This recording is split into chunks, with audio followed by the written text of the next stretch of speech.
अस्सलाम वालेकुम, मैं सैयद दिशाम रिजवी। आप सबका स्वागत है एक बार फिर से रोज़ाना न्यूज़ में। सबसे पहले बताता चलूं कि बिहार के सांसद के मुंह में बवासीर मतलब गिरिराज सिंह के, हाँ जी, गिरिराज सिंह के मुंह में बवासीर मिला है। जी हाँ, वो लगातार अपने गंदी और बकाऊ बातों से इस देश को लूटते आए हैं, उसकी लुटिया डुबोते आए हैं और एक बार फिर उन्होंने अपने मुंह से जो उगला है वो सिवाय बवासीर के और कुछ नहीं हो सकता है। अगर ये बदिया, ये घुसपैठिए, ये मुसलमान अगर हमें एक थप्पड़ मारे तो सब जमा होकर के उसे 100 थप्पड़ मारेंगे। ये करेंगे, भाई और बहन दोनों से कह रहा हूं। तो महादेव का कसम मन मन खाओ, हाथ उठा के कहो हर हर महादेव। इसलिए मैं कह रहा हूं कि सब मिलकर के इकट्ठा हो और एक साथ रहोगे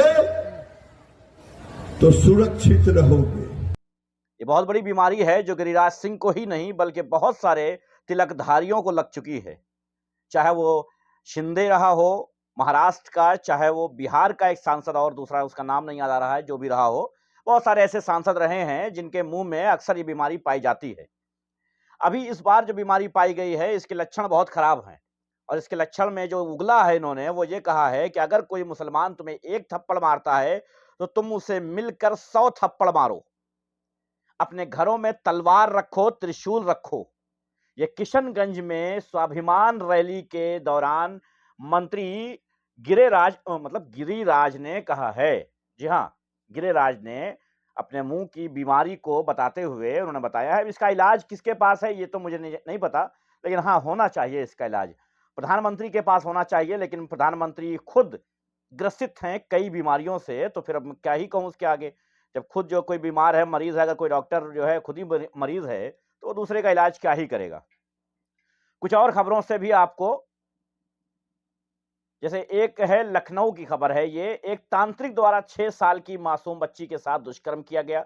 उसके बाद वहां के लोगों ने उसकी पिटाई करते हुए लाठी डंडों से, जो कि मेरे हिसाब से बड़ा अच्छा कार्य किया और ऐसा कार्य करना चाहिए। लाठी डंडों से ऐसे लोगों की पिटाई होनी चाहिए और उनकी पिटाई किया और सोशल मीडिया पर वायरल कर दिया वीडियो। तो लखनऊ वासियों, आपको बधाई, आपने किसी मासूम बच्ची के साथ दुष्कर्म जिसने किया है उसकी आपने अगर धुनाई की है तो ऐसी धुनाई होती रहनी चाहिए। बस चीज ये है कि वो ऑथेंटिक होना चाहिए, कहीं ऐसा ना हो गड़बड़ हो, वेरीफाई जरूर होना चाहिए, 2 फैक्टर लगा होना चाहिए उसमें। मसला ये है। चलिए मेरठ चलते हैं भाई, यूपी में ही रहेंगे, यूपी की खबरें आपको ज्यादा मिलेंगी क्योंकि जंगल राज तो यूपी में ही मिलेगा। चलिए मेरठ चलते हैं। मेरठ में एक भाजपा का कार्यकर्ता पुलिस थाने में एक महिला से बदतमीजी कर रहा था। दरोगा साहब ने उसे घसीट के बाहर कर दिया और दरोगा साहब सस्पेंड हो गए। मजाल है दरोगा साहब की किसी भाजपाई को थाने से बाहर कर दें, वो भले वहां कुछ भी करे, मुजरा करे तो करवाना पड़ेगा। अगर वो मुजरा करवाए पुलिस वालों से तो पुलिस वालों को मुजरा करना पड़ेगा। अगर पुलिस वालों ने निकालने की कोशिश की तो उनको सस्पेंड कर दिया जाएगा, भले वो तिलकधारी रहे हों, कोई दिक्कत की बात नहीं है। सब इंस्पेक्टर अमित मलिक और दरोगा सौरभ यादव हटा दिए गए हैं क्योंकि उन्होंने भाजपाई को बाहर भगा दिया था, क्योंकि वो एक महिला से बदतमीजी कर रहा था पुलिस वालों के साथ। अब अगर उसे बाहर ना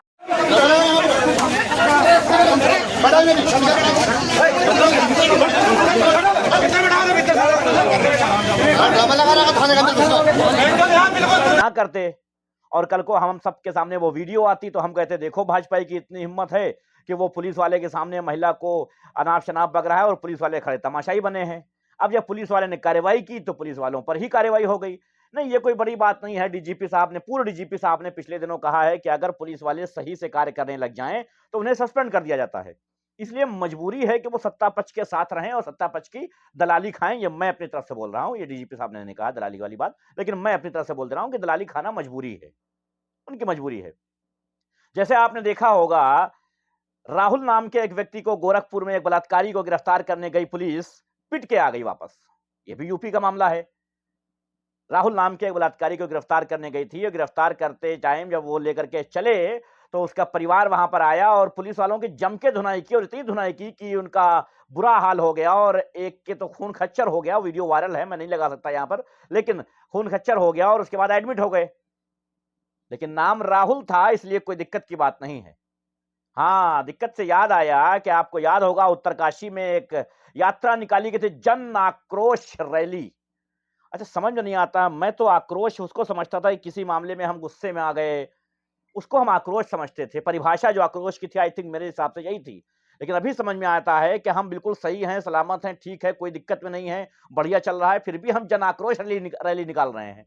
कमाल है ना? और ये जन आक्रोश रैली पहुंच जाती है एक मस्जिद के सामने और मस्जिद को अयोध्या 2.0 करने वाली हो जाती है। जी हाँ, मस्जिद पर चढ़ने की और मस्जिद को गिराने की पूरी तैयारी कर लेती है। पुलिस वाले वहां पर मौजूद होते हैं, लाठीचार्ज करते हैं। लाठीचार्ज करने के बाद वो भीड़ जुट जाती है, पुलिस वालों को दौड़ा-दौड़ा के मारती है। इतना मारती है कि 7 पुलिस वाले बुरी तरीके से घायल हो जाते हैं, जिसमें से 2 की हालत गंभीर बताई गई है। लेकिन अभी तक उत्तराखंड के जो मुख्यमंत्री हैं, उनके बुलडोजर में जो तेल खत्म हुआ है पेट्रोल की महंगाई के चलते, वो अभी तक उसमें तेल नहीं डलवा पाए हैं।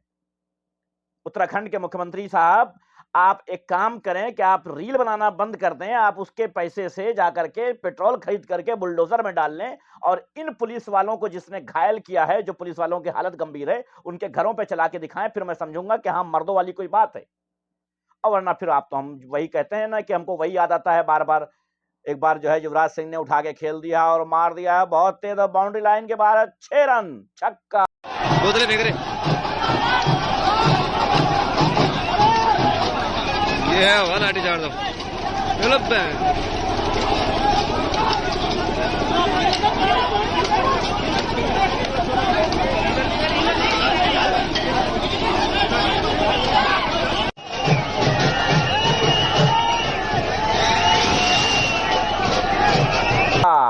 मैं तो यही कहता हूँ भाई, मैं और इसका ही कहूंगा। मुझे युवराज सिंह के 6 छक्के बहुत याद आते हैं कुछ लोगों को देख करके। बहुत सारे ऐसे लोग हैं जिनको देख करके मुझे याद आता है। अच्छा, जब बात बवासीर की चल रही थी तो एक और बता दूं, एक नया बवासीर का मालिक आया है। जी हाँ, बवासीर की फैक्ट्री है उसके अंदर। वो भी भगवा धारण करता है और गंजा तो ऐसा है कि ओहो, मुगैम्बो भी उसके आगे फेल है। भाई गजबी गंजा है वो तो। मतलब अगर उसके ऊपर फ्लाइट उड़ाना हो तो कोई दिक्कत की बात नहीं है, वो रनवे बना सकते हैं आप उसको। बढ़िया हाईवे है, अखिलेश यादव ने ऐसा हाईवे नहीं बनाया होगा जैसा उसके गंजे में है। बहरहाल, वो अपना जो है भाषण देने के चक्कर में ऐसा उल्टा सीधा बोल रहा है कि पूछिए मत। लेकिन कार्रवाई के नाम पे सिफर है। क्यों सिफर है? क्योंकि इन लोगों की हिम्मत बढ़ाई है किसने? उस बवासीर फैक्ट्री के मालिक ने, जो दासना मंदिर का पुजारी है। जी हां, इसी से सारी फैक्ट्री के जितनी, इसी फैक्ट्री से सारे जो डिस्ट्रीब्यूटर हैं वो ले जाकर के थोड़ा-थोड़ा दुकानों पर बेच देते हैं और इन लोगों का काम जो है शुरू हो जाता है। नाले से पानी निकाल करके पीने वाले ये यही कर सकते हैं और इनके मुंह में और क्या ही रहेगा, बवासीर ही रहेगा। भाई ऐसी बीमारी तभी होती है जब आप गंदगी का इस्तेमाल करते हैं। तो गोबर खाना छोड़ दो, तो गंदगी जो है छोड़ दोगे तो ऐसा बवासीर नहीं होगा। छोड़ दो गोबर खाना। अच्छा, एक साहब मोहित है नाम इनका, मेरठ का मामला है ये। ये साहब 11 साल की बच्ची के सामने पैंट उतार रहे थे। जी हाँ, कमाल है। नाम है भाई, नहीं देख लीजिए, दाढ़ी भी नहीं थी, टोपी भी नहीं थी, नाम भी मोहित था, बुलडोजर नहीं चला। खैर, मां ने देख लिया बच्ची की और वहीं उठा के उनको ठीक कर दिया और जम के ठीक किया और पब्लिक ने भी ठीक किया। उन्होंने कबूला कि हाँ, मैंने ये काम किया है। लानत है, ऐसे लोगों पर लानत है जो इतनी घटिया और नीच हरकत कर रहे हैं। लेकिन कोई दिक्कत की बात नहीं है, ये हमारा भारत है और उत्तर प्रदेश की जब बात आती है तो हम तो 7वें आसमान पे है भाई। चलिए झांसी चलते हैं। झांसी में एक दलित व्यक्ति फ्री में काम करने से इनकार कर देता है। उसको पेड़ में उल्टा लटकाया जाता है, मारा जाता है, मारने के बाद पेड़ से उतार करके उसका गंजा किया जाता है और उसके बाद सड़कों पे उसे घुमाया जाता है। ये करने वाला कोई मुसलमान नहीं है, ये भी मैं आपको बता देता हूं। ये कोई मुसलमान होता तो अब तक उसके घर पर बुलडोजर चल गया होता। लेकिन यहां भी पेट्रोल महंगा के कारण बुलडोजर का तेल जो है वो नहीं अफोर्ड कर पा रही है यूपी सरकार। कहां से करेगी भाई? कर ही नहीं सकती है। अगर कर देगी तो दिक्कत हो जाएगी अगले चुनाव में उसको, इसलिए वो नहीं कर सकती है। खैर, आपको याद होगा कि चरखी दादरी में 2022 में, शायद 22 में मुझे लगता है, या उससे पहले थोड़ा, मुझे सही याद नहीं है, सन तो सही याद नहीं है, लेकिन आपको याद होगा कि 27 अगस्त थी, सन भूल गया हूं, 27 अगस्त थी। उस दिन जो है दादरी में मार दिया गया था एक व्यक्ति को। किस नाम पे? क्योंकि उसके घर पे गौमांस बन रहा था, ऐसा शक था लोगों का। कमाल है ना? शक के बिना पे मार दिया गया था, कोई बड़ी बात नहीं थी, तो भारत में होता रहता है। अब उसकी रिपोर्ट आई है, हाँ सॉरी 7 साल हो गए हैं उसको। अब उस 7 साल के बाद रिपोर्ट आई है और पता चला है कि वो तो गौमांस था ही नहीं। तो भैया जी, जिन लोगों ने मारा था उनके घर पे आप बुलडोजर चलाएंगे या अब यहां भी पेट्रोल खत्म हो जाएगा? नहीं, देख लीजिए, अगर पेट्रोल हो तो बताइए, नहीं तो कोई दिक्कत की बात नहीं है। मुझे तो उम्मीद कम ही है कि आपके पास पेट्रोल अवेलेबल हो, क्योंकि अगर आपके पास पेट्रोल अवेलेबल होता तो आप बहराइच के लोगों पर चला दिए होते। जी हाँ, बहराइच में आपने देखा कि ऑडी कार खड़ी थी और वहां पर पुलिस वाले भी मौजूद थे और उसके बाद उसको तोड़-फोड़ हो रही थी बढ़िया से। उन तोड़-फोड़ करने वालों से मैं कहूंगा कि उसके टायर की कीमत जानते हो? जिंदगी भर तुम्हारे बाप गुलामी करेंगे लेकिन उसका टायर नहीं खरीद पाएंगे। ये भगवा तिलक लगा करके और भगवा गमछा बांध करके जो चल देते हो, जरा सोच लिया करो कि 10 रुपल्ली के 5 रुपल्ली के डंडे से जो तुम फोड़ रहे हो वो करोड़ों की प्रॉपर्टी है। बिक जाओगे। अगर केस सही से चल जाए और जज वगैरह जो होते हैं उनको क्या कहते हैं, वो सीजीआई वगैरह अगर प्रधानमंत्री के साथ मिल करके जो है पार्टी मीटिंग वगैरह ना किया करें और पूजा पाठ ना किया करें और सच में न्याय की काम किया करें और जा करके फैसले अपने भगवान से ना लिया करें, अगर संविधान से लिया करें तो बिक जाओगे तुम लोग। लेकिन तुम लोग मजे इसलिए कर रहे हो क्योंकि तुम लोगों के फैसले जो आते हैं वो भगवान से पूछ करके दिए जाते हैं।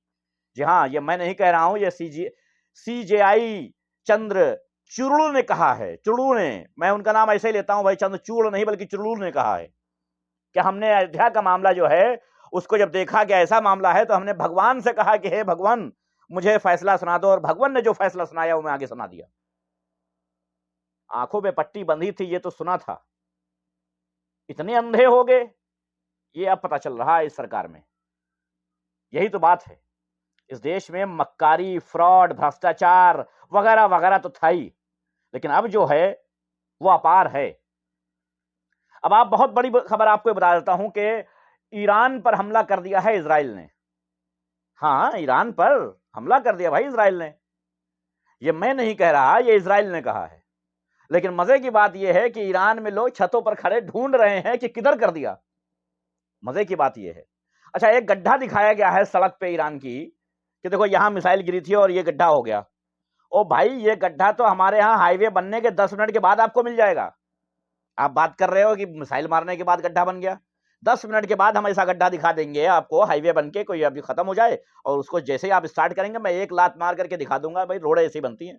ये भी मैं नहीं कर रहा हूं, ये भी प्रूफ है। बीजेपी के सांसद ने खुद कहा है, विधायक ने खुद कहा है। अभी कानपुर में एक हाईवे बना था, एक कुबरी बनी थी, कुबरी क्या कहते हैं उसको आप, ब्रिज ब्रिज ब्रिज ब्रिज बनी थी, वहां पर जाकर के लात से अपने पैर से जूते से उखाड़ करके गिट्टियां दिखा दिया विधायक साहब ने और कहा देखिए ये है हमारे यहाँ की असलियत।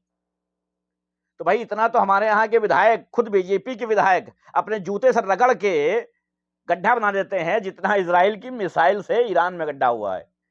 खैर कोई बात नहीं, जिसकी जितनी क्षमता है उतनी बात है। नहीं, वो कहते हैं ना आयरन डोम आयरन डोम आयरन डोम आयरन डोम। आयरन डोम किसे कहते हैं यह ईरान से पता चलता है, समझ रहे हो? उनसे नहीं जिनके घरों में घुस घुस के मारा जाता है, याद रखना। अच्छा, मजे की बात जो है मैं बताना इसलिए चाह रहा था क्योंकि मैं ये खबर नहीं मानता हूं। देखिए, ईरान पे जो हमला आज हुआ है, जो इजराइल ने किया, मैं इसको खबर नहीं मानता हूं। और मैंने, अगर मैं खबर मानता तो ब्रेकिंग न्यूज की तरह आपके सामने पहले ले आता। मैं इसलिए बता रहा हूं कि अंधभक्त बड़ा खुश हैं। 2021 में ईरान में एक जगह फैक्ट्री में आग लगी थी, उसका वीडियो और फोटो वायरल करके वो मस्त हैं और कह रहे हैं कि देखो ईरान में ये कर दिया। जबकि वो अगर गूगल पे सर्च करें, हालांकि उनको नॉलेज नहीं होगा, गूगल की स्पेलिंग भी नहीं आती होगी अंधभक्तों को, अगर आती तो सर्च कर लेते, चीजें देख लेते, क्या सही है क्या गलत है पता चल जाता। लेकिन उनको पता ही नहीं चलता है क्योंकि वो देख नहीं पाते हैं, समझ नहीं पाते हैं, बेचारे नादान हैं। और जितने थोड़े पढ़े लिखे हैं उनको बीमारी लग गई है बवासीर वाली, तो और दिक्कत हो गई उनको। बहरहाल, अगर पता कर लेते तो पता चल जाता है कि वो 2021 का मामला है, जब ईरान की एक फैक्ट्री में आग लगी थी जिसकी वजह से वो सूरत सामने आई थी। वो वीडियो और वो फोटो पोस्ट करके लगातार बढ़िया एडिटिंग कर रहे हैं भाई, और दिखा रहे हैं कि साहब देखिए ये हुआ ईरान में, ये हुआ ये ईरान में। अच्छा, मजे की बात है, इजरायली गोदी मीडिया जो है वो मना कर रही है। इजरायली गोदी मीडिया ने जो किया है वो कहा है, और जो लिखा है वो ये लिखा है कि हमारे मिसाइलों से ईरान में कोई नुकसान नहीं हुआ है।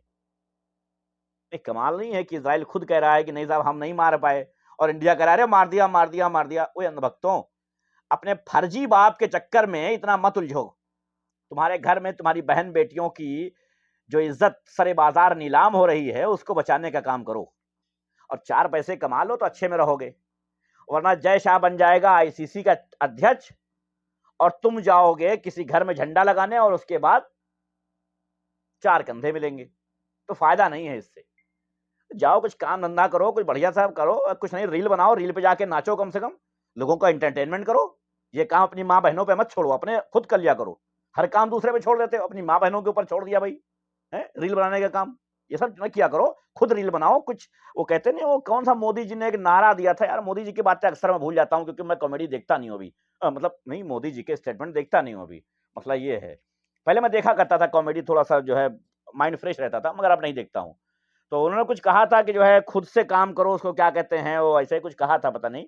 लोग बता देंगे कमेंट्स में क्या कहा था, कौन-सा मान बनना है, कौन-सा क्या करना है, और जो है पता नहीं क्या कहा था, मुझे याद ही नहीं आ रहा, तो क्या ही कहें उसके ऊपर, ज़्यादा बहस करने का कोई मतलब है नहीं। आप लोग कमेंट्स में लिख देंगे, मुझे पता है कि आप लोग भी बढ़िया कॉमेडी देखते रहते हैं मोदी जी की, मोई जी की। तो देखिए कॉमेडी और बताइए मुझे कि क्या कहा था मोई जी ने। और हाँ, चैनल को सब्सक्राइब करते जाइए। चलिए अलविदा, मिलते हैं अगले वीडियो में।